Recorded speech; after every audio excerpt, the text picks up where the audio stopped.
Yeah, I'd like to discuss a quick topic. So let's put the camera straight first. Yeah, that's the way it is. It should be. Yeah, bingo. Okay. I'm discussing some folks on the internet on the age of the Earth, etc. And one of the issues is always, of course, carbon dating. And many times I ask people from, okay, if the Earth is billions of years old, then how can it be that diamonds that are supposedly millions to billions years old still contain carbon-14? You see, carbon-14 is decaying in 5,730 years. Well, approximately 6,000 years. Okay. Let's take 6,000 for easy calculations.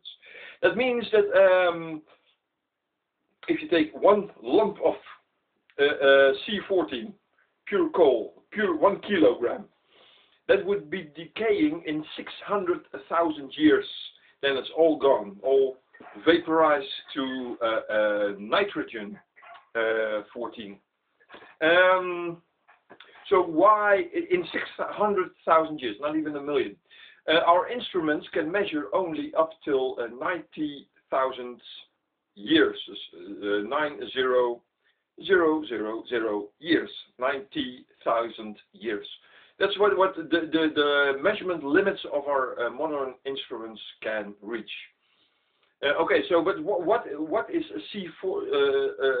carbon-14 doing in diamonds that are supposedly millions and billions years old? Well, they say because of the uranium-thorium decay, those particles are bringing the carbon back to the nitrogen back to C14. Carbon-14. Well, sorry folks, but there is too little amount of uranium in the ground to accompany to take account for that. I mean, and if that would be true, to account for the amount of carbon-14 found in diamonds, then nobody would ever want that kind of diamond. That's for sure, because nobody ever wanted to dig up those kind of diamonds for having those diamonds as jewels, because they would irradiate from all kinds of radioactive stuff that was released by the uranium-thorium. You would not want to carry those diamonds. Next to that, also carbon-14. Diamonds would be filled with helium, because uranium decays in several steps, releasing helium. And so helium would be found in the diamonds.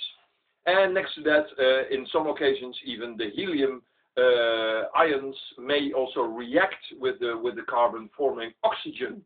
So, and that is, if there was enough uranium, that heat would make the carbon oxidized by that oxygen.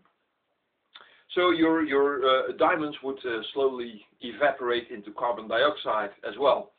So there are more reasons why this is not true. First, it is on Wikipedia. You can find the information about that. There is not enough uranium, thorium stuff to produce enough C14. It only produces one C14 atom in 2.777 hours. So that is 2 hours and 3/4 of an hour. That is 45 minutes. So 2 hours and 45 minutes you need to produce one C14 atom in that way.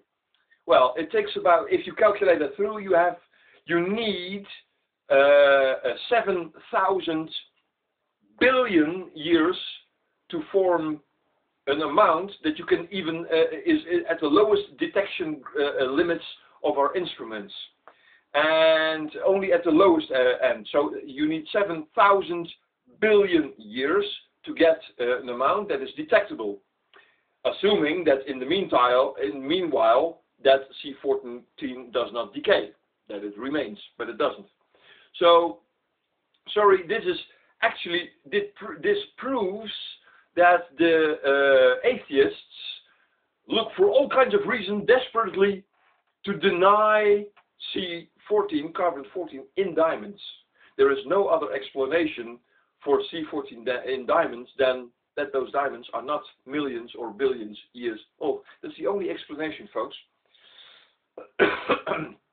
And yes, if you measure the C14 in those diamonds, they come with an average age about 50,000 years old. Ah, you see, the Earth is much older than 6,000 years. They would say.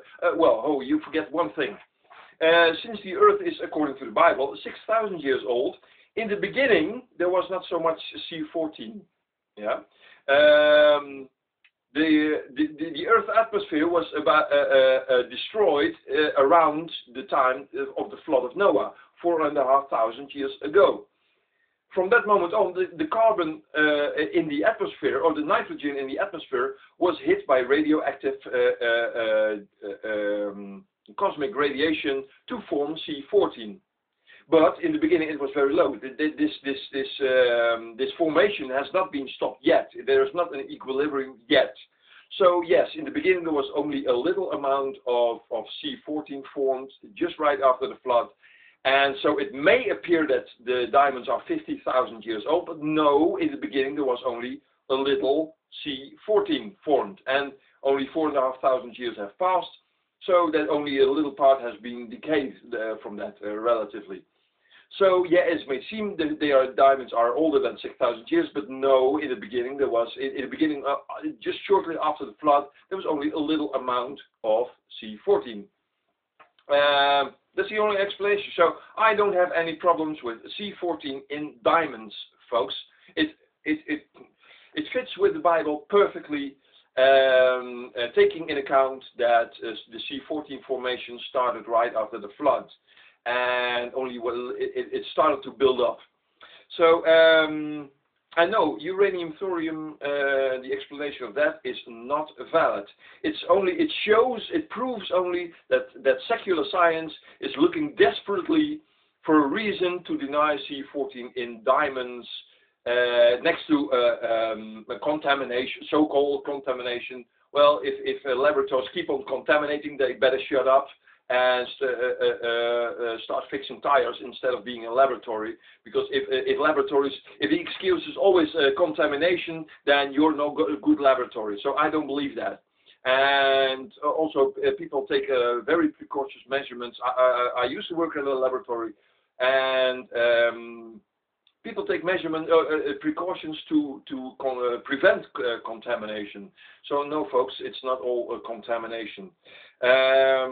Because otherwise you have to shut down that laboratory.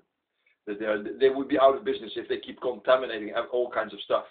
So no, folks, the only true story about it is that these diamonds, the coal or the carbon for the diamonds have been formed in the flood, and they have been pressurized ever since because of the layers. The flood has put on layers on top of this carbon, and yes, the pressure, etc., increased, and the temperature increased so that diamonds could form. That's the only reason. And maybe before the flood also some diamonds existed. I don't know. That's some speculation I cannot test. Okay, folks, this is what I want to share. So if people say well, yeah, C14 in diamonds and coal can be explained by uranium and thorium decay. Well, sorry, folks, that's only a desperate way to ignore the C14 and the age of the Earth of being a maximum about 6,000 years. Okay, this is what I wanted to share. Hasta la vista.